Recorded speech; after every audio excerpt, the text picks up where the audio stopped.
Και τώρα η καινούρια ενότητα της εκπομπής μας, Απαγγέλλοντας ποίηση, από τη μεγάλη μας συλλογή Ποιητικές Αηδίες. Περπατώντας στο καταπράσινο λιβάδι, σε θυμήθηκα. Και προσπαθώντας κάτι για να θυμηθώ, αποκοιμήθηκα.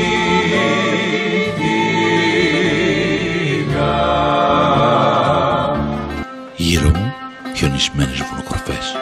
Ένα παγωμένο αεράκι έφερε στο ροδοκόκκινο πρόσωπό μου τη μορφή σου. Καθώς διέσκιζα το καταπράσινο λιβάδι με τα βαριά μου βήματα, μέσα στις μαργαρίτες θυμήθηκα που μου τραγουδούσες. Μαγαλιές στις μαργαρίτες, για να δεις αν σ' αγαπώ. Και κλαίγες κρυφά τις νύχτες, ναι παραπονιαρικό. Η θύμησή σου μέσα στο μυαλό μου έχει χαραχτεί ανεξίτηλα. Ξάφνου και ασυναίσθητα μάζεψα ένα μπουκέτο τουλίπες στο σημείο που ακριβώς μου έπαιρνες τις καλύτερες φωτογραφίες. Ήσουνα τι ήσουνα, μια παξιμαθοκλέφτρα.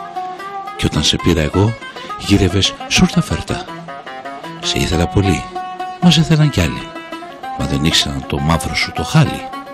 Ξέρω, σου άρεσε πολύ να κάνεις υπασία. Με τέτοιο κορμί, με τέτοιο πατσοκύλι, ρίξε πάνω σου κάνα μαντίλι Ή τραπεζομάντιλο. Αρκετά για σήμερα, σκέφτηκα. Δεν το κλείνω εδώ. Κι έτσι το έκλεισα.